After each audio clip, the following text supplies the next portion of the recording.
创世纪第8章大水消退。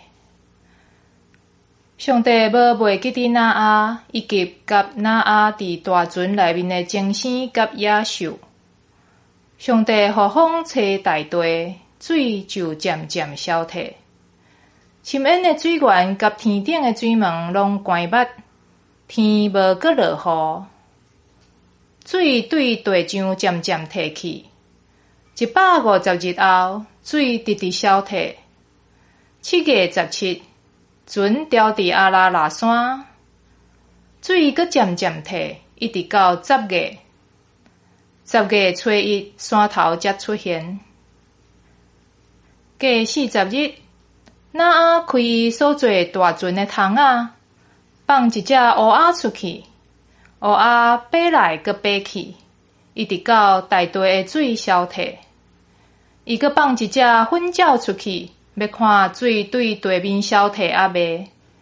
毋久，粉鸟找无歇困的所在，就飞转来大船那阿遐，因为全地也有水。那阿伸手接伊，带入大船。7日后，那阿阁放粉鸟出去。到下昏，粉鸟倒来伊遐，喙夹一叶新的橄榄树叶。那阿才知水已经消退。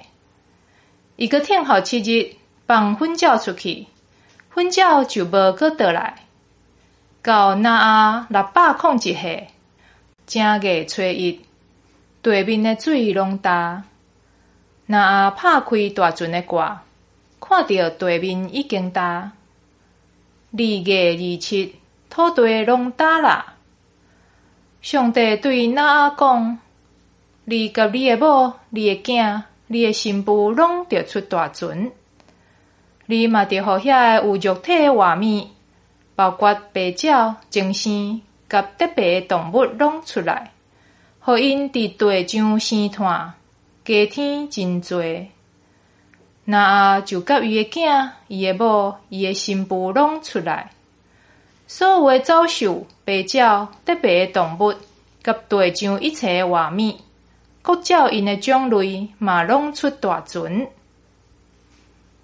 那阿献祭，那阿为着上主起一座祭坛，对礼仪上清气的精生甲白鸟中间，带一部分来伫祭坛顶献做烧化祭。上主闻着祭物的香味，心内就讲：我无要阁因为人的缘故咒诅土地。虽然人对细汉心所想的拢是歹，我无要阁照我以前所做的毁灭所有的活物。